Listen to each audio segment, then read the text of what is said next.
Hello, sweet summer children, Euphoria fans.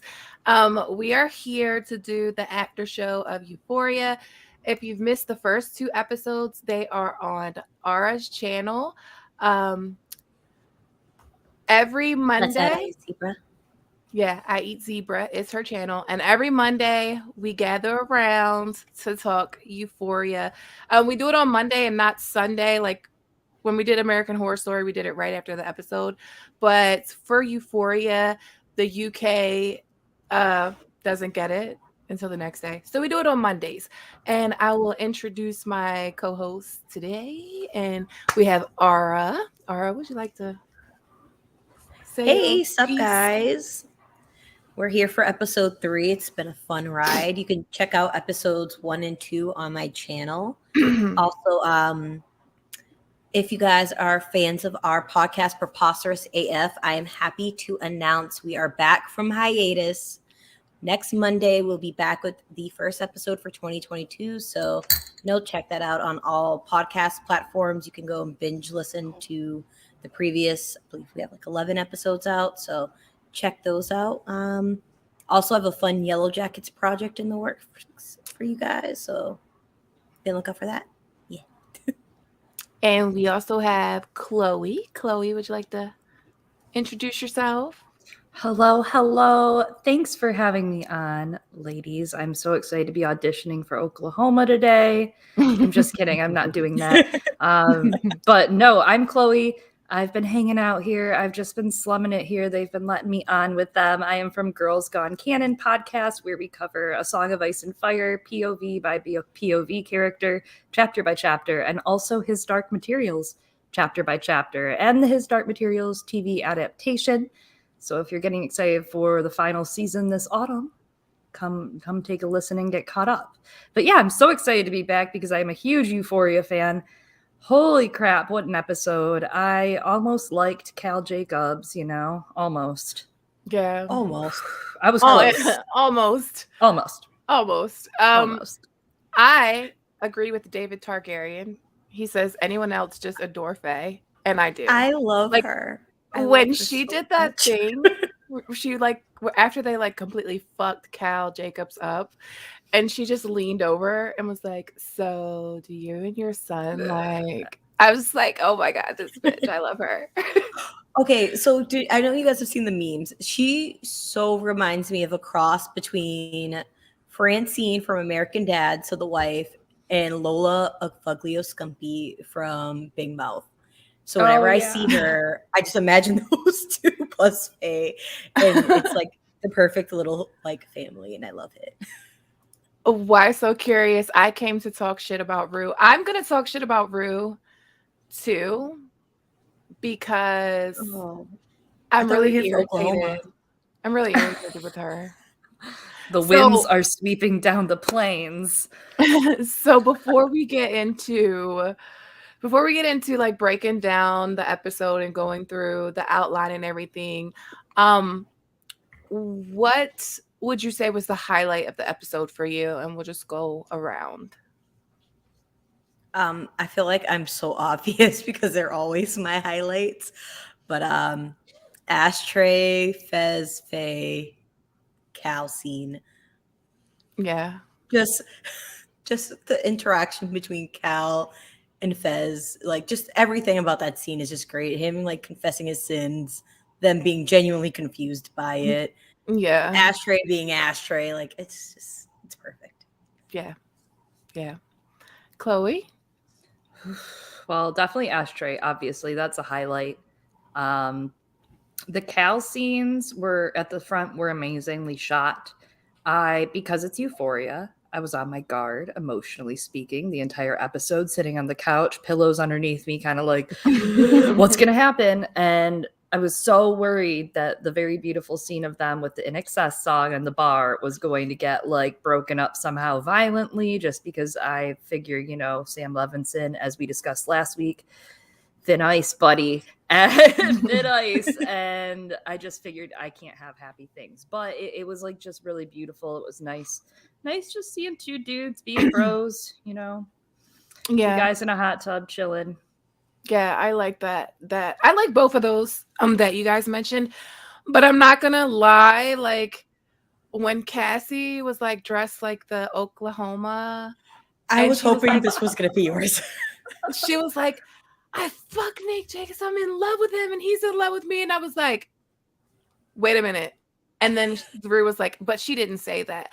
It made me feel like the Breaking Dawn Twilight shit where they like made Carlisle die and then they came back and was like, no, but that didn't happen. That is the perfect comparison, because when I was watching it for the first time, I was just like, like, no, she didn't say that. She's saying it. Oh my gosh. And then obviously we get to fake out, and I'm like, well, dang it. Now I got bamboozled again. Yeah. And that's exactly what it reminded me of. Because I wanted it. I wanted that to actually be a real moment. And I did to too. find out it was just a dream. Well, yeah, like a dream, if you will. It's kind of sucks. I was like, what the fuck? Yeah. There's a lot of escapism this episode, right? Like so much that, and actually I'm changing my highlight. Damn it.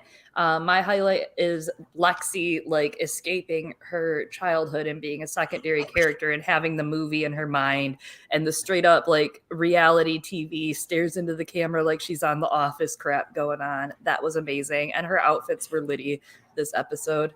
She was fashion icon. Love her. What a sweetheart. Speaking of Lexi, speaking of that whole play that she's writing, I think that's what's going to get Cassie caught up. Ooh, you think so? Yeah, I think Maddie is already like, she's not suspicious that Cassie is fucking with Nate, but she can tell something's up with her. Yeah. So she thinks she's like upset. Yeah. The trailers for the next episode, the preview for next episode I was watching, and it seems like the news could break soon, like in next couple episodes, which I think has to for like mid-season peak impact and for character arcs for the second half of the season. But Cassie specifically, oh Cassie, sweetie, that play, I think Cassie and Rue are going to be very unhappy with how they're portrayed in Lexi's play, whether they're named or not. Like, I have a feeling little Miss Rue isn't going to be happy about her portrayal in the play because she doesn't like to kind of come to terms with who she is and what she's doing. Yeah. Yeah. So let's go through the episode and break it down. So we get the backstory of Cal Jacobs, and I never expected that we would get that. Like when the other day when we were like, what POVs do you think we'll get? I never thought Cal would be like one. But I kind of liked it, and I do kind of feel sorry for him because, like, okay, he's a creepy perv. He did have underage, like the thing with Jules, and he didn't know how old she was. But at the same time, like, you see that he's actually like really fucked up in the head, and he's clueless to what's going on. Like the whole scene with him and Ashtray and Fazco and Faye, like he's literally oblivious to what's going on. Like his son is playing the shit out of him right now. Yeah, and I think it's actually interesting when we get like a lot of obviously Cal's past at the beginning. There are a lot of parallels with Nate's present as well, which is getting me a little nervous for Cassie, but I'll get to that in a little bit. But what I really liked with is they really went for making this feel like it was set in the 90s. Like if you watch the behind the episode, they kind of get into like how they made sure they shot it a little differently, styling, the haircuts. And that's the first thing that got me was their hair. Derek and Cal's hair was so 90s. Like I just thought of the guy from Brink. Was it Jason? Oh, what's his name? I was like Jason Fitterby. That's not it. The guy from Brink. That's a cute haircut. He's like the star of that movie. You guys, please let me know if you know who I'm talking about. And if you watch that, yeah, Eric Van Detten. Mm-hmm. Something like that. Yeah. They had that haircut going on. I loved it. I feel like Cal would have been perfect in like ancient Greece or ancient Rome because they had the he was into wrestling and he likes having, boy lovers. Yeah. And they had the Clueless Jeep from Yup. the white Yes. Jeep from Clueless. I was like, yeah, it did feel very 90s. And Eliana's right. He did film a lot of people without consent. Yes, he did. Yeah, he made porn. Yeah. He made an OnlyFans with no permission. So, yeah, he is still a piece of shit. But I do feel bad for him because it's hard to like, he was gay. He was gay. And he got Nate's mom pregnant. That was that thing that the whole, she got pregnant with Nate. And No, it was the older brother. Oh, Aaron. Aaron, thank you. got pregnant Aaron. with Aaron. And then the rest of his life, he had to be in the closet. So I do feel bad about. He hates Aaron so much. Yeah. Well, and that's the He's other just thing is different. like there was even kind of an element to it where Marsha, so past Maddie, Marsha made eye Yes. contact with Derek and at the game, and she kind of could tell something was up. And there's something interesting about the way that was like moved. It almost is like adds a very sinister element to it that maybe she had feelings that she understood what was going on there, and maybe she did not. Maybe that was her way of securing it. And so I don't know, you think about Maddie last episode, with her, I would look great pregnant, and just like, I'm like, is this a parallel? Are we like a replay? Yeah. Actually, it's funny you mentioned the replay because when I thought of his mom, I thought of the scene when they're in the Jeep and she puts her feet on the dash. And the first thing that popped to my mind is the scene Maddie? in season 1. No, season 1 when Nate's going to the dance with the other girl that wasn't Maddie. Yeah. And he got so annoyed that he's like, don't put your feet up there. Like, oh, yeah. And you could tell Cal also had that same type of like tick, like, don't do that. But then, Nate's mom's a hot chick. So she made it cute. And how she's like very forward, he said. So I feel like that kind of got him, out of mouth like a Hoover is what he meant. Oh, yeah. Marsha? Nate's mama was a little. Okay, Marsha, girl. Go girl. She could still pull. I hope he sets her free because she could still pull. Yeah, she could. They both could. Also remember, obviously. Yeah. Oh, definitely. Like this is obviously in the 90s, things weren't as progressive as they are now. Like even though Cal has had plenty of time to, come to terms with who he is and, not string his wife and family along and keep all this repressed sexuality and taking it out the way he does. Yeah. But, yeah. Unfortunately, the way it seems like his dad seemed like an a-hole, so that doesn't look like that was much of a plausible path for him either. True. When he was like, stand up, Cal, I was like, oh. He had a boner. He had a boner, yeah. I thought Cal had a boner. And then at dinner, he's like, I met a girl. Like, get the fuck off my back, basically. But we have a question. It says, do you think Cal's friend Derek is going to come back to picture since he was mentioned this episode? He could. I would hope so. And the reason why I would hope so is they did point out that when they were going off to colleges that Cal was supposed to go to Duke, which was in North Carolina, and that Derek was going out west somewhere, and they live in California, which is out west somewhere. Mm-hmm. Oh. I think maybe with him doing all the Tinder stuff, maybe he's hoping he crosses path with Derek again. Like, he's just like fucking everything along the way. That's romantic, Ara. Yeah, he's trying to find it. Yeah, he's trying to find his way back to Derek. I can't believe I'm doing this for Cal. Ugh. Oh my, how you've fallen since last week. Who are you? It's like I don't even know you anymore. I don't know. I have a super chat from Josh, Triple OG Josh. Thank you for the super chat. I haven't seen Euphoria yet. Just wanted to pop in and send positive vibes everyone's way. Hope everyone has a great week. Thanks, Josh. And me and Josh just recorded an episode for Obsidian Nights.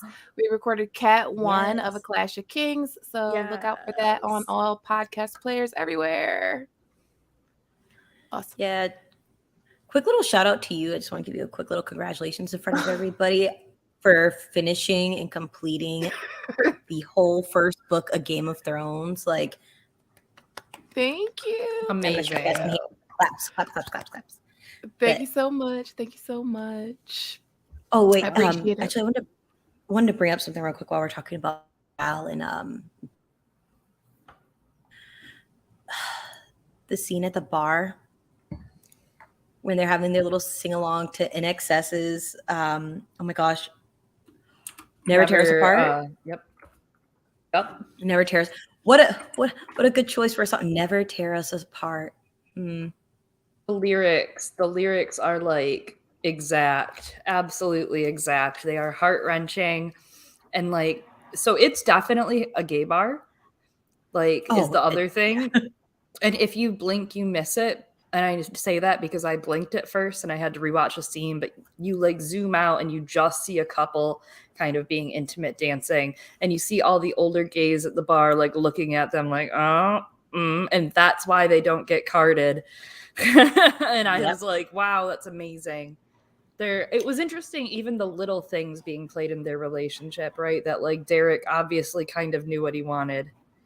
Like some Achilles Patroclus stuff that was going on between them. It was very, very sad and gay. So I was into it. I was very into it. Oh, me too. That's why I think I got so sad, because I was like, this is the greatest love story never told. We could have avoided the creation of Nate Jacobs altogether if Marcia just didn't get pregnant. And that's the other thing, right? Is like, it's interesting because his dad is so bad, we know, or whatever, we figure in your head, you're like, his dad must be evil, but it's what they don't show that's actually like more indicative of his personality, right? That like you don't actually see his dad flipping out on him, beating him, doing evil Euphoria dad things to him. You just see him be like, get up, and then you see him at the table, and those are the only interactions you get with his dad. That's powerful, that you can tell a story and remove all of those elements and still leave kind of an impression.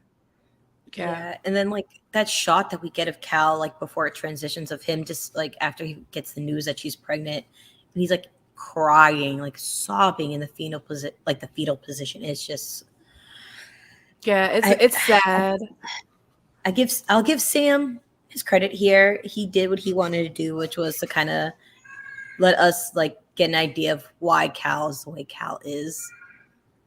Yeah. And you got a wee bit of sympathy out of me.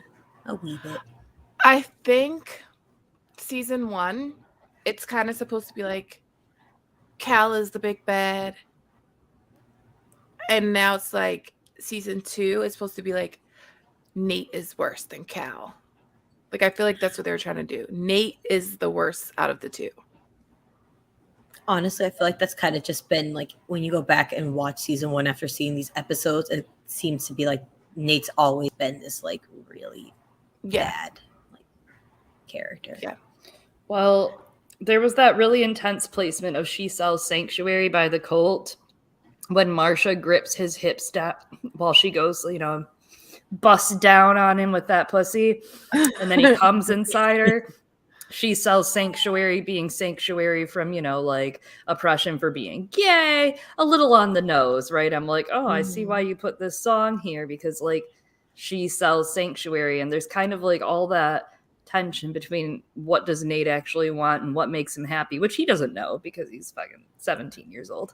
Well, I mean, who does know, right? He's super confused. Yeah, he's already confused, and now he's like a little sexually confused. And will he have the kind of like support to explore that sexuality or explore that confusion in a healthy manner? I don't know. I feel like there could be a broken family about to happen for him. Yeah. It's like whether or not. Oh, I'm sorry. What were you gonna say? No, go ahead. I'll say it's kind of like in the balls in Cal's court, especially after the scene with kind of gets revealed in the Fez scene. It's like, am I going to try to break this generational curse type of thing and actually like step up, because it's not too late. Nate's still very young to like show him that support. Like, hey, you clearly know, I clearly know, I'm not going to be my dad for you. Whatever makes you happy makes me happy type of thing. And I feel like, I don't know, I'm very interested to see where Cal takes this. There's an element to this whole dynamic, the Cal, the Nate, the disc, just the disc itself. It's like, Maddie, why do you want the disc? Why won't you give it back? Or like, is it your baby, like, to hold over Nate, to keep a hold on Nate? It's Nate. This is Nate. This DVD is Nate. This is how I keep Nate, she says. Yeah, because at the end when he walked in and giving her flowers and things like that, like, I do think he's kind of over Maddie and he wants to go be with Cassie, but he can't do it until he gets that disc back. So I think we're gonna see like Nate trying to get the disc from Maddie. I think like he's gonna be like super manipulative. But none of this is gonna work because as soon as Cassie finds out, she's gonna have a fucking emotional breakdown. As soon as she finds out that Nate brought Maddie flowers, and of course they're probably gonna hook up. Well, Maddie's probably gonna be the first person to tell her all that. Yeah. Mm-hmm. And I mean, it's so funny because really he just wants to make out with Jules. With Jewel. Yeah. Sorry. With Jewel. With Jewel. Yeah. All he wants is Jewel. You fuck Jewel? You fuck Jewel? I fucking love this, though. Nate loves Jewel. It's my man's. That is my man's. Let's talk about RUE, because the next scene triggered me in the most unbelievable way when RUE like gaslit the fuck out of Gia. Okay, before we get into her gaslighting, can I just say, I mean, schmugger we here and there, and I've had my moments where, like, like that, or a little drunk, and you're just like thinking nobody's there, and you're like singing, you got a little dance routine and stuff like that. I'm not gonna lie, Zendaya, you could tell she's a dancer in that sequence when she's dancing to Of All Songs, Irresponsible by Frank Sinatra, because clearly she is. Yeah.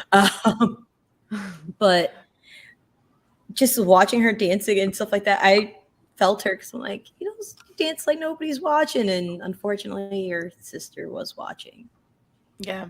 RUE is one of those characters that, like, you want to root for her so bad. Well, you do root for her so bad, and you want her to make better decisions. And unfortunately, when you're addicted to drugs, you can't make good decisions. And she has people in her life that are like trying to help her and guide her to make better decisions, and she just like shit all over them.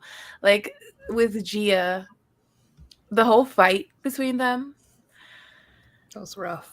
It was hard to watch as hell. It was. It felt so raw. I have a little brother, but I have an older god sister, and we, like, when we were younger, we used to live together, so we used to be like that. So that just felt to me like a very true portrayal of a sibling fight. Yeah. And then like she kind of like was like, well, I want to kill myself, and I'm just like, bitch. It's like master manipulation, right? This isn't 101 anymore. And I love this whole episode is all about like escaping from reality for each of these characters, right? You see the effects of escaping from reality for Cal and how his life actually turned out. You see this RUE scene with her little escapism sequence of here's me in school, which, all I have left is pretty much school, my 3.5, as we hear later. And Ali, right, later. But then you have Lexi's scenes, and you have Cassie's scenes, and everything is just escapism this episode. And it's, man, things are miserable right now in this season. And RUE is like, she's high. She's high. I really like her presentation. I really liked her presentation. Yeah. She isn't phased. How to get away being a drug addict. That is not weed high, though. Like, and she thinks not that's at cool, all. Motherfuckers. Girl, you're running into walls, giving yourself concussions, and you're gonna tell me that's not heroin that you're snorting or opium in some sort of way.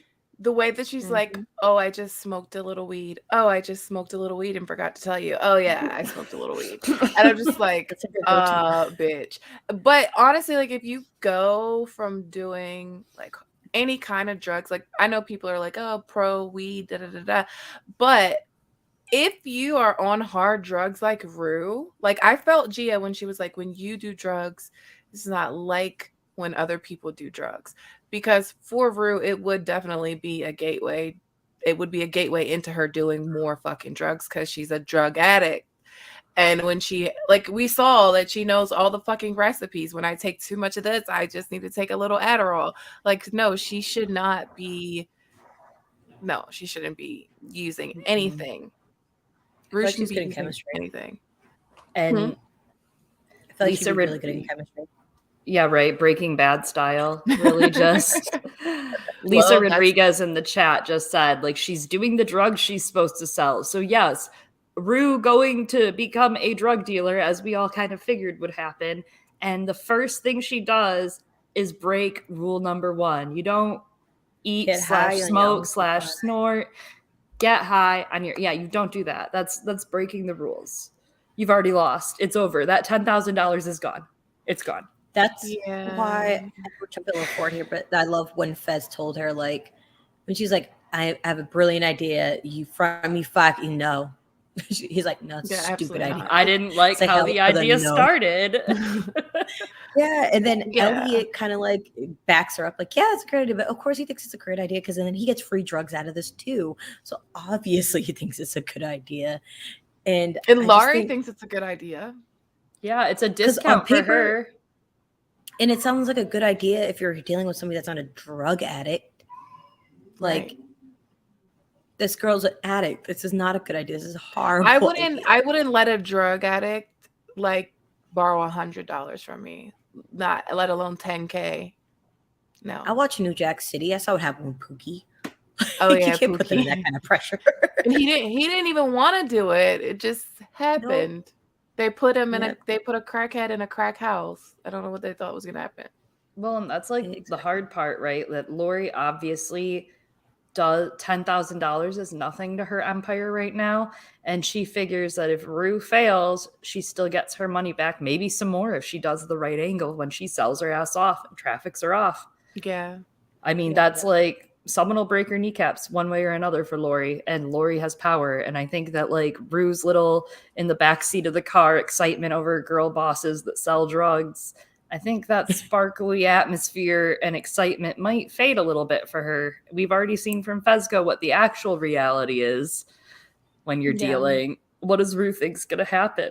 And she does not have an ashtray, Rue. You don't have an ashtray.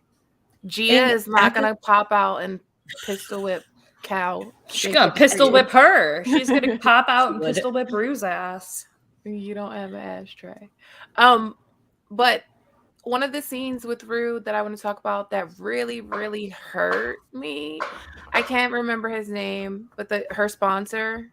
Ali. Oh Ali. my God. Like, Rue took what he said in group. So he must have said at one time that he was abusive to his family or to his children or whatever. And she took that and used it against him. And all he's trying to do is help her. So she hurts the people that try to help her. It goes to show you like just how damaging addiction can be for people that obviously have to deal with it and suffer through that, and how it just deteriorates the relationships around them. Like, her and Ali had a pretty healthy, like, look at them last episode. He brought her home, brought her inside her house, got to kiki with her mom for like 5 seconds. And then next thing you know, he's sitting here pretty much getting cussed out by a teenager. And the fact that she punks him with the, what are you going to do, hit me? Just so many hats off to Coleman Domingo for that scene. He did such a great job. Just like the nonverbal expressions he gives when he's just like, girl, get out of my like that look that he gives her. It's just so good. And just the, you know what, I'm just gonna wash my hands with you for now. You'll come back when you're ready. I feel like that's kind of where he's at with her. Like, you know what, you figure it out, sweetheart. Yeah, like, fuck you. Like, eventually that's what I would be like. Like, you can help people as long as they want to be helped. Like, what's that saying? You can lead a horse to water, but you can't make them drink. But you can't make it drink. Yes. And that's like one of the worst, like, saddest parts of all of that is the only way to get better when you're sick mentally is like getting vulnerable with another person who is open and there to be vulnerable with you and like understand you and hear you, and like it's feeling like you're heard and like you're a person, right? And like Rue says, like she doesn't feel anything unless she's high. She feels like she can be normal or good again. And using exactly what someone else has gotten vulnerable with you to help you heal with, right? Like Ali opened himself up to help her heal because he's already been in this position that she's in. He's already had the suitcase full of $10,000 of drugs. Yeah. You know, he's already burnt all of his bridges. He is trying so hard to get to her before she pours the gasoline on another couple bridges. Some very important bridges, right? And she uses those vulnerabilities against him like knives. And it's hard because like that's what she meant by her entire presentation at the beginning of the episode. She meant, try to stop me. I'm a monster. I can hurt, take, have whatever I want. I'm king of the world right now. Right? Yeah. She's the fucking godfather right now, and that's the thing, like with drug addicts. I feel like this is a very realistic portrayal of a drug addict because there is nothing more important in the life of a drug addict than to get high. So not their mom, not their dad, not their brothers, not their sisters. It's to get high. And after they're high, they might feel bad about it, but it's almost like next to survival for them. And 9 times out of 10, they don't want to be like that. Like nobody just wakes up and says, you know what? I want to be a junkie. That's what I want to be for the rest of my life. No one just says that. And we have seen the natural progression with the drugs with Rue. Like most people, they kind of start with pills, like she started with. The pills moved to heroin. However, before she even got to the heroin step, there was that little taste that she got a fentanyl from Mouse. That little taste, and that's what really messed everything up from that. That taste did so much damage. And then Faye dropping the heroin, and then her starting to dabble in that. And then obviously at the end of the episode, we see her with the fentanyl patch, and it's just like, our girl is about to go really, really down, like really downhill before she comes back up in a positive way. And I feel like really bad for Rue because there's a lot of times in Euphoria that I felt like bad for, like that day when in season 1 where she had to come back to school, like, and like say what her summer experience was like. I felt awful for her, and I still want her to do better, but if they're gonna portray this realistically, it's gonna be a battle, and it's gonna get worse before it gets better. She's gonna hurt Gia. She's gonna hurt her mother. Lie, cheat, and steal. She's got a lot to lose. A lot to lose. Yeah, I was gonna say that Jules looks like she's about to get swept up by Elliot any day now. Thomas, you heard it here first. Elliot is. I actually think they may throuple it out a little bit.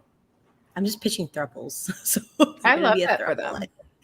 They have been throupling it. But he's just the other side, right? Like he's the dark side of Rue, as they kind of talked about in the after episode, that he is Rue, but Rue's dark side. And like, it is definitely a betrayal that she has not told Jules that she's doing drugs with Elliot, and it is going to come out because you cannot hide that. He doesn't fully understand that relationship yet, but he's been trying to puzzle it out about what the secret is, as you can kind of tell. And like, there's also something that was like weirdly, I don't know, it was like microaggression-y toward Jules the whole episode from him, that he was constantly poking at her and trying to like fuck with the things that one might perceive as weaknesses and get her to act out on them. Like whether it was calling her, you know, like promiscuous from having sex, or, you know, like trying to play to those emotions. And I was just very curious, like, what's your game, Elliot? What's your game, boy? Yeah, I did. I felt him putting the moves on Jules. Oh, he was so putting the moves on Jules, which is like, I don't like you. And he's like, oh, you're going to like me soon. He's like, and why? She fell for it. She's falling for it. Stop. Jules, And it's not good. it's funny because she was mad at RUE for something that RUE didn't really do, and now you're gonna do it. Yeah. What a Well, tangled maybe. web we weave. Maybe. I don't know. Yeah, they're truth or dares. I'm not gonna lie, the truth or dare scene when he goes and tells a random kid in their school that he's into like poop play, Yeah. that was really funny. 2 girls in a cup. Ew, it's disgusting. That's so gross. If you don't know what this is, don't Google it. Please don't Google it. Don't do that to yourself. Let's talk about Cassie. Who's never ever been happier? Our wayward child. Can I just say with Cassie, I do want to say I am happy that she went from not showering to now obsessively doing self-care at 4 a.m. every day. I love It's it. like the other half of depression where it's like you either go from being like super, I just don't want to do anything with my life and just want to sit here, to I'm going to overly compensate and pretend to be productive to try and get my mind off of what's really actually upsetting me. And can we And talk that's exactly about where Cassie's can we talk about So sad. how she looks worse than when she doesn't wake up at 4 a.m.? Like that Oklahoma outfit. Didn't love it. She literally Like- just trying all sorts of new looks to find out which look is going to get Nate's attention, and it happened to be the Maddie one, which was even funny. Yeah. I love that she went completely opposite after that Maddie look. She was like, okay, we'll try the exact opposite then. And Maddie's like, what the fuck are you wearing? Just like, girl, tell me you're joking. When she was like, do I look like Oklahoma? We've all been there though, right? Like I remember waking up super early to do my makeup for school just because I was obsessed with a boy or some shit. I don't know. I remember that kind of thing. So I get it, but like also like you think your whole world's ending just because of some guy you met in high school, right? Like I was looking at my transcript last week and I was like, oh, I started skipping a lot of school my senior and junior year. I wonder if it had anything to do with penis. So like this show is really plausible is all I'm saying. It's very plausible. Yeah. Oh, no, it definitely is. The wake up super early to shave your whole body. But one of my worst fears in life is to have a friend like Cassie. That scene where she's laying down next to Maddie, they're outside in the sun, and Maddie's like, I miss Nate. And she's like, you deserve someone better, and you deserve someone. But I don't. So fun fact about that scene, if you guys peeped, Como la Flor by Selena is playing in the background of that scene. And I don't sing. I've told you guys this before. I'm not a singer at all. But just a little translation for you guys. This is not going to be in tune either because I'm not doing that to you guys. It's going to be super plainly read. Sing it. I just want to emphasize. No, I am tone deaf. I'm not hurting everybody's ears. But in the lyrics say, I know that you have a new love. Nevertheless, I wish you all the best. If in me you didn't find happiness, perhaps someone else will give it to you. Like the flower with so much love that you gave it to me, shriveled. I'm leaving today. I know to lose, but oh, how it hurts me. And they are literally having a conversation about that very same topic. Yeah. And I was oh, that was so intentional. Yeah, the music placements in Euphoria are definitely intentional. Well, and there is something about it too with like friendship, right? Like her and Maddie's friendship is expired. I mean, and that's like sometimes that happens with your childhood best friendships, right? They don't always survive the test of time just because you met some kid when you were 3 or 4. When you were 3 or 4, you were a very different thing, a different being than you are today, than you are yesterday, next week, last month. If I was Maddie, I would beat the fuck out of Cassie. I mean, I can't even lie. Like, I love Cassie, but like, I can't even lie. Like, that shit is so fuck a girl code. Like, my best friend, to me, any of my best friends' exes look disgusting to me. Disgusting. Ew. Honestly, I actually had a situation like this happen where I was the Maddie, and I didn't. It literally, I just ghosted my best friend at the time, and this was somebody I used to talk to every single day. At literally just ghosted. I like didn't speak to her at all anymore, and it was like, it is one of those things like as an adult, because like I don't even like, I couldn't even tell you what happened to that person that kind of got in between us, but even like him, I'm like, I kind of wish that I like at least spoke about it rather than ghosting her about it, Yeah. which I guess was the way I handled a situation like that. But I also think of Yellow Jackets and my poor girl Jackie. Jackie. Yeah. Yeah. Oh, I don't know. I It's just just want like better for Maddie. certain things are off limits. It's not even about Nate. It's about like everything you're doing to cover up that, like, because if you would say, like, if she would have came, if my friend did that and they would have came to me and like I was super drunk, this is what happened, it would be a different story. But to continue to be my friend and continue to like do all that manipulative stuff to me and sneaking behind my back and the lie, like, it's not the act, it's the lie. It's the lie, it's the cover up that would And just every put me. Friday, and being at his house every Friday. Yeah. Regina fucks Mhm. Aaron Sam, or what's his face? Regina fucks him every Monday above the projector room. That's all I can think Girl. of the whole time. Seriously, it's all I can think of. But I will say, we're being very mature, but we were not that mature when we were 16, 17 years old. And I'm not saying you Oh, still no. wouldn't beat the shit out of her, Gray. I think you do it more actually then than now. Yeah. But I'm just saying, like, I'm pretty sure you'd kill her ass back then. I am. I swear to God. But you're a lot stupider when you're 16 and you don't want to Yeah. get in Oh, trouble yeah. with anything, right? Like the feeling of being in trouble is like the one thing as a kid that you're like, avoid that. Like the plague, avoid being in trouble. And when it translates out to your friend group, and obviously she hasn't had the best of role models. Not that her mom's bad necessarily, but she's also passive, as we saw last episode, and has been Oh, for yeah. a very long time. So Yeah. Cassie's little looking for love act has caused her to misbehave, to act out. Mhm. And I'm willing to give her 1 to 2 more episodes before I disown her and put her up for adoption. Her mom cheated on her dad too. Forgot about that. That was mentioned in season 1. Yep. I think what it does stem from like her desperation to be loved. Like the way, I don't feel like she values herself. I mean, of course she doesn't value herself. She's overcompensating at 4 a.m.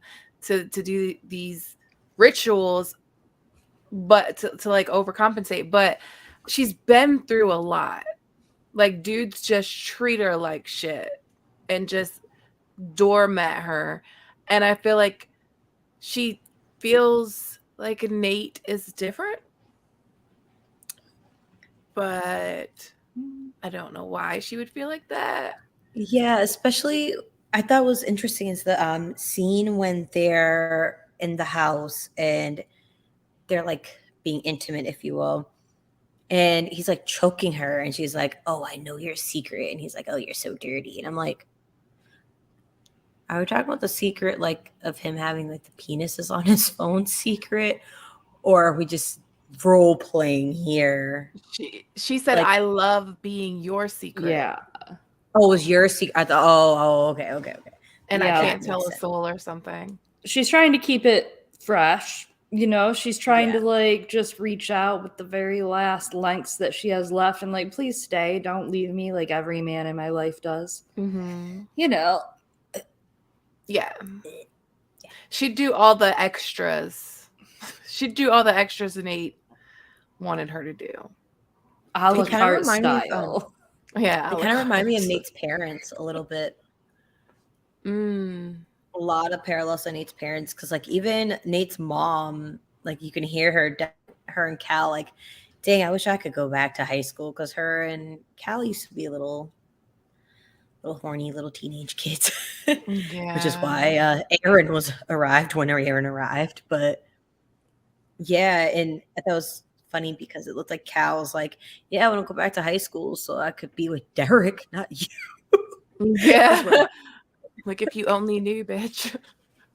If you only knew, bitch, what I've been doing behind your Yeah. I back. feel like Oh she my does. God.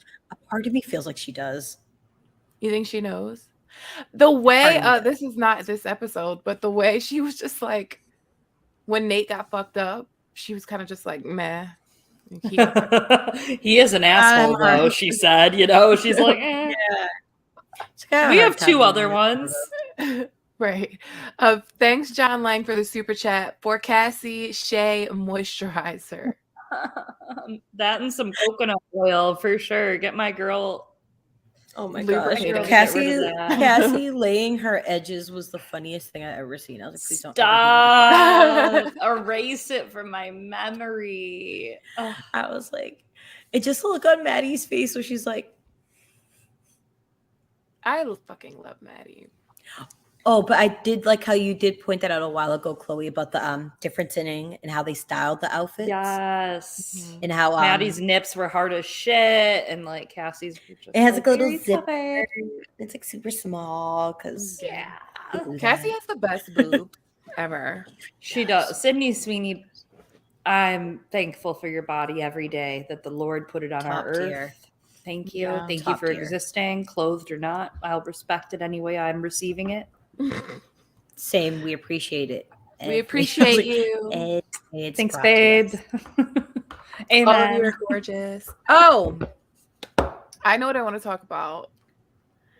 Cat. Dude, what a mood. What a mood.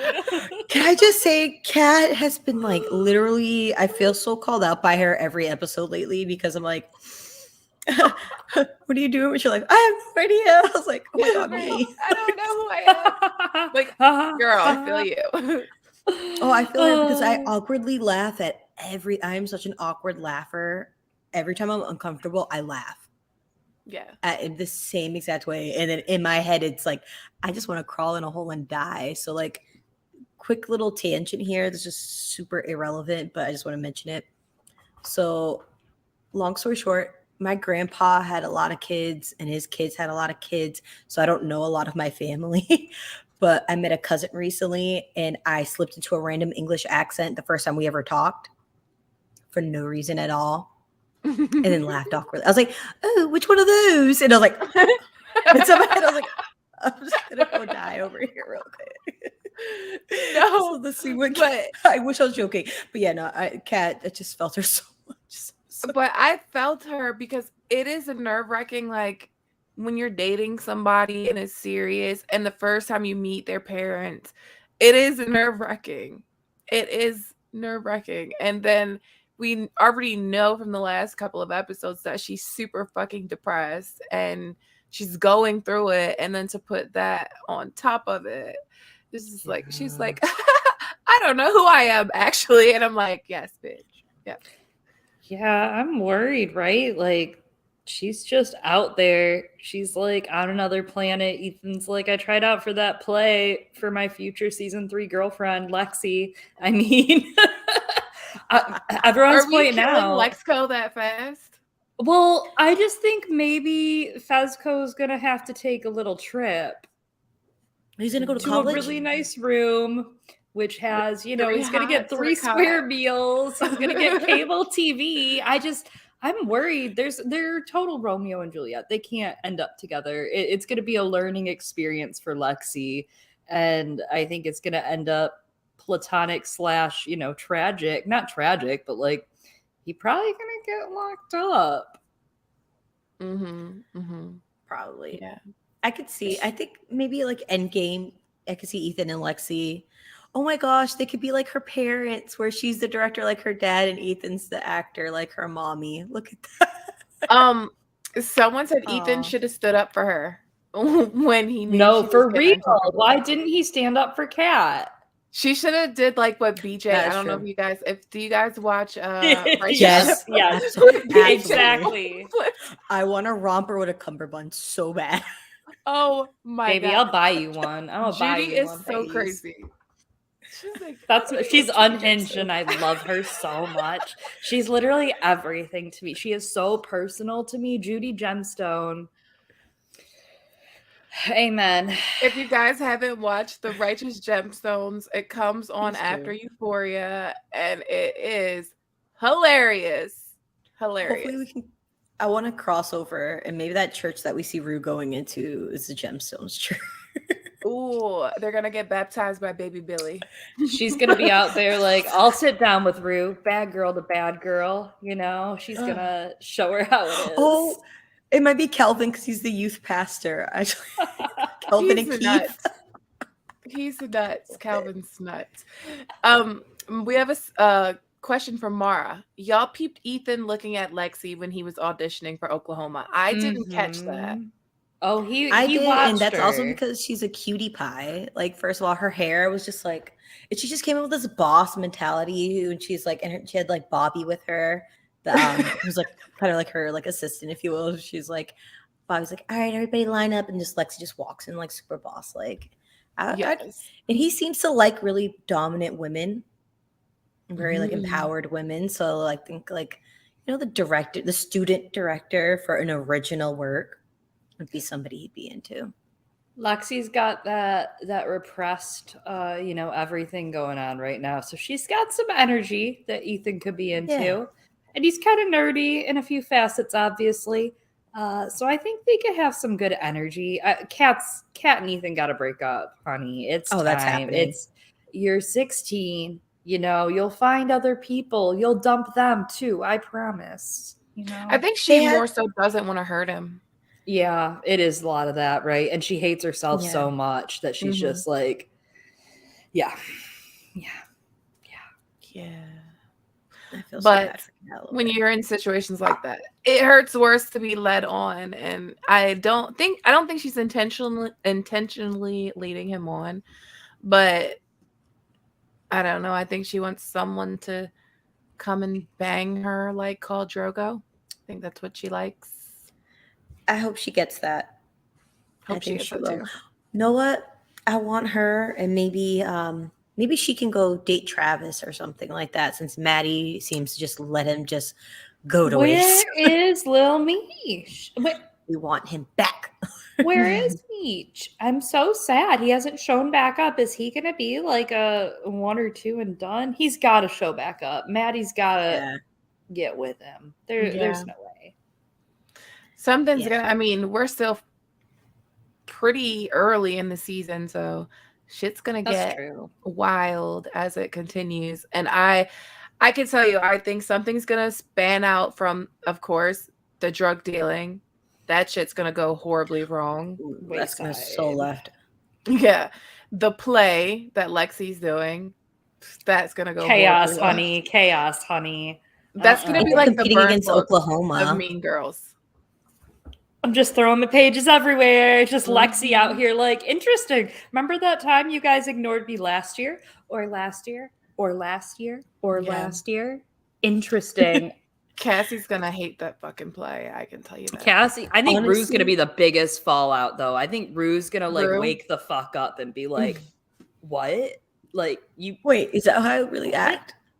Oh, actually, I just realized Rue tells her mom that she auditioned for Lexi's play, so I feel like she might use that as a cop out for why she's not home. No, I have rehearsal. Yeah, like I have rehearsal. She's gonna get caught. She's gonna get caught when her mom shows up to the play. Is like, your name's not even on the program, sis. You're not even like in the house crew. Like, what are you doing here? Selling drugs backstage with the lights off, though. Rue, expand your empire here, your dynasty, you know, your drug dynasty. It makes me wonder who she's alluding to when she said Janie, Amy, and Lainey. Like, I know she said, like, obviously those are fake names. And I'm like, I hope you actually did want to plan on trying to sell some of these drugs and not doing all of these drugs, because that is a really stupid idea. Because she was smart enough to know to not take 50K. To the meeting, though. So she seems to be lying about her true plan, right? Because she alluded to like the girls, but what she actually went to go sell to were people that are very I can't even say it. It makes me so mad. I'm so mad at her. She's so fucking grounded. People that are already predisposed to addiction and are like very easy to open their mouths and go, yes, please give me drugs. Make all the suffering stop. Oh, you're so sick, Rue. Yeah. She, when the Laurie was like, if you fuck up my money, I will send some real bad people to hunt you down and do awful things to you and your family. And I was like, Rue paused for a long fucking time. And I was like, is she planning to fuck this money up? Like, what is she going to do? Is she going to fuck it up and then go ask Fez for $10K to give back to Laurie? Like, put Fez in it again? She'll probably try to, but I think Ashtray and Fez are like, absolutely not. Yeah. Ooh, Fez doesn't have the money. He doesn't have the time and income for that. He's raising a family with Faye right now. I just had a brain blast. Oh my God. Know who has a lot of money? Cal Jacobs. Know what a lot of people know Cal Jacobs did? Sleep with a minor. Extort him. Extortion. Like he claimed they were doing. Scene. He claimed they were doing where he like rolled up on Rue when she was on her bike. Yes. And they made eye contact. Yep. It's funny. You see Rue riding her bike multiple times because even right before Ashtray comes out, you see Rue riding by with the suitcase as well. So there's a lot of her crossing paths with the Jacobs family, just like she caught Cassie going to Nate as well. So she has all the tea on the Jacobs family, like all of it. So if she really wanted to use it, she could do it. There's something else there in that the way that Cal's backstory was told today or last evening when that backstory was told, it paralleled to Rue's story in the way that it was filmed and presented, right? In that, like, you had the narration about Cal and then you had Rue's actual narration camera on her. You had Elliot, who showed her fucked up on the ground accidentally and was like, oops, next. So Elliot showing her fuck up and being the weakness here, showing like, oh, Rue's not doing so hot. And Rue giving her narration of like, here's all of my shit out on the table and how I've been being awful. This is kind of what Cal has done for the last decade, right? To his family of gaslighting them, manipulating them, going off, hooking up with people. So it's almost like it's showing Rue as the Cal of her situation with Jules and Elliot. And she's cheating on both of them with drugs. Yeah. Yeah. Ooh, I like that. I like that analogy. Just the 3 versus 3 going on. And we have it with like Maddie, Nate. You know, we have that going on with Maddie, Nate, Cassie too, but there's a lot of triangles this season because we even have like a not real triangle, but potential possible triangle between Faye, Fez, and Lexi. Like that little awkward interaction from last week, which I feel like is definitely gonna. Yeah. That was weird. I missed last week because I had to work, but that was weird when she was just like in the gas station, just frozen. That interaction last week. I was like, say something, bitch. I'm glad like it's good that like she's downgraded from that though. Like obviously she isn't gonna intrude on that. And like you know this because it showed her at the front of the episode digging through the fridge for expired, like getting rid of expired food, going, ooh, and just like trying to find something fucking edible. She's homey there now, you know? Yeah. Yeah. Well, I think we covered the episode. Is there anything else we want to add?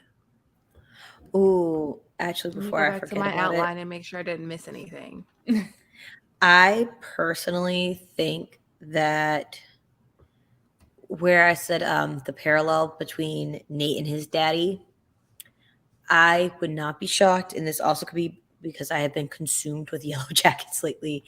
I would not be shocked if Cassie got pregnant by Nate and where she already terminated one pregnancy, not doing that twice and having his child. I could see it. And you know what we always talk about so nicely too. Like, we always talk about like the implications of Cassie Nate about Maddie. But what about damn, what's his name? Cassie's ex-boyfriend, the one that she was pregnant by. McKay. McKay. Like, is McKay gonna be okay? Especially when Nate really influenced the way that he treated Cassie.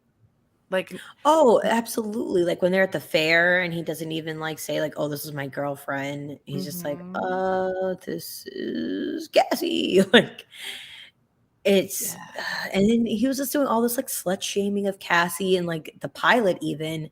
So oh god, that little Jacob's boy gets on my nerves. yeah. Shit. You know, the only motherfucker to do him in. Happy New Year, Playboy. Fesco. I want Think about it Ashtray. every day. Ashtray. I want Ashtray. Yeah. I want Ashtray to get his hands on Nate so bad. I want more Ashtray character development. Yeah. Me too. I'm glad that this season has been giving us a lot more of Lexi. Like we've been getting a lot of Lexi, which I am so grateful for. I am hoping that means that maybe some more like Gia and Ashtray is on the way. And ooh, what about next week's Actually- episode person? Who do you think our POV is going to be? I'm hoping it's Gia. I know Gia's getting an episode sometime this season. That's all I know. I just don't know when. You think Gia? Maybe I'm hoping Gia. I hope so. I'm hoping. Gia, It has to be somebody we like because we just got Cal.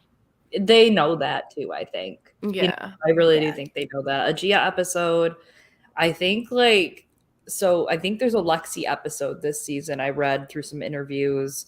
So I think we do have a Lexi episode. I don't know. I'm curious who else we could. Well, front episode and last episode last year weren't necessarily with a POV. So we might not have one for the finale, or we might. But this year we had one for the front. So that's new. Yeah. It could change. Madeline Marie says, I think Jules and Rue are going to have a bad fallout and something happens to Jules and Rue thinks she dies. So then Rue ODs on purpose to be with Jules. But plot twist, just so like Romeo Juliet. We did name their love triangle last week, Roulette. Juliet. It worked perfect. Jules and Elliot. Roulette. Juliet. I definitely think the show ends with Rue's inevitable overdose death. Like, that feels like something that's like. Yeah, you got to keep it real. Oh, here's Jay Vesey. I know that's not right. I would like Rue's mom's backstory. Me That too. would be great. That would be great. I would love that. I think we definitely could use that. Be cool to get an Ali backstory. I was just gonna say that. You beat me to it. Ali would be great. But another thing I was thinking of real quick before we forget is even though we were dumping on Rue for most of this, I do want to throw her a slight bone where Jules was like, "Oh, Rue's not really a sexual person." Like, didn't Rue just have her like hands in your pants like yeah a little while ago? And you guys are like, just because she didn't want to have sex with Elliot sleeping right there, like that's pretty kind of normal. Like, I don't. And Elliot was poking at it. Like, isn't that weird? Don't you think that's weird? Don't you think that's abnormal? Like, what the fuck are you playing at, Elliot? Leave them alone. They're It kind of looks like happy. it looks like they might be trying to do a threesome in the preview, or like either I was that or I was reading it the wrong way. But What I about felt like it. the robbery threesome? It looks like they're doing. It looks like they're jacking a shop in the freaking preview. Elliot specifically. Again, I don't know about this Elliot boy. Something's going to happen with him. He's a catalyst for something. We're gonna find out Next week. Eliana said she would like a backstory on Elliot. I would like it. I would too. Yeah. Especially his cousin. I want his cousin. Mm-hmm. Oh, his cousin's so pretty. She's great. I love her hair. Bring her back. But I think, because figure if this is, I'm assuming, because we had 8 episodes last season, so I would assume we're probably I heard it was 10. 8, maybe. Oh my gosh, 10. Please let it be 10. Please let it be 10. Because if we only had 5 more episodes after this, I'd be like, but there's so much more to tell. But yeah, 10 makes me feel way better if it is a 10. Well, we're gonna scoot and boot on out of here for tonight. But thanks to everybody that came. And next week we will be on Ara's channel. So go check out her channel. I Eat Zebra. And also you can watch the 2 previous episodes that we did on her channel. They're already up. You can watch them. I'll try to put all of it on a playlist so it'll be easy for you guys to get. Yeah. So anything you guys want to say before we dip out? Ooh, Eliana did say we are getting the full HBO 10. Yay. We deserve it. We But do. does Sam do. Levinson deserve it, is my question. He does. Does he? We're going to find out. I don't know. He Yeah. has sympathy for Let's not Al, speak as long so as he doesn't soon. pull that. As long as he doesn't pull that on Nate, then we're good. In 7 episodes, the judgment of Sam Levinson will come to YouTube. So everyone come back around then. Oh, Why So Curious asked when the Yellow Jackets content is coming out. So I wanted to do a whole video on the whole season 1 explained. So it's going to take me a while because I just started a new job and I work crazy hours, but I'm going to do it. Even if it's weeks from now, I'm going to do it. And Ara, I think, is working on some Lottie tea. Yeah. Oh, actually, my Lottie tea turn spills into a whole lot of other teas. Ooh. So it's going to be a nice grand. I know YouTube doesn't like the word conspiracy, but the Grand Northern Conspiracy, but the Grand Yellow Jackets Conspiracy. But yeah, so I actually recorded at least one part of it. So that should be out this week. So keep an eye out for that. Oh, and Eliana said she wasn't confirming we get 10 episodes. She was just reacting to being pleased. She's a liar. Eliana, and Chloe, what do you have going on? Oh my God. We just started we finished Brienne's chapters over at Girls Gone Canon for Song of Ice and Fire, and now we are covering Sam's chapters. Ooh, so we come to think of it. Yes, it's so cold. My favorites. And the cinnamon wind. Yeah, I'm so excited for that chapter. We've got I can't wait a for you bunch guys of to really get hot masks. Oh, Fat it's gonna get a little masty in here, if you know what I mean. Yeah, it's a blast. We're doing that. We actually we have a Discord that's a private server for our patrons in the Thunder tier and above, and we have a His Dark Materials rewatch starting. One of our patrons is running a rewatch. Our friend Pete is running this rewatch, and it's going to be awesome. Everyone's just going to gather every week and discuss His Dark Materials just casually. So that's fun. Very exciting. I love that for you. I love that show, even though it makes me cry. I know. Oh man, season 3 is going to be a real tear jerker. Stop. It gets worse. So everyone, make sure you go to I Eat Zebra's channel. Catch us next week over there, next Monday, and we'll be talking about episode 4. Go check out Girls Gone Canon and all of their material. And yeah, Preposterous AF is back next Monday, so you get a double treats. Preposterous and Obsidian Nights every Wednesday. So yes. You're getting a lot of content from us. Yeah, that's what we're here for. It's always a plus. All right, guys. Good night. Bye. Good night. Bye. Bye.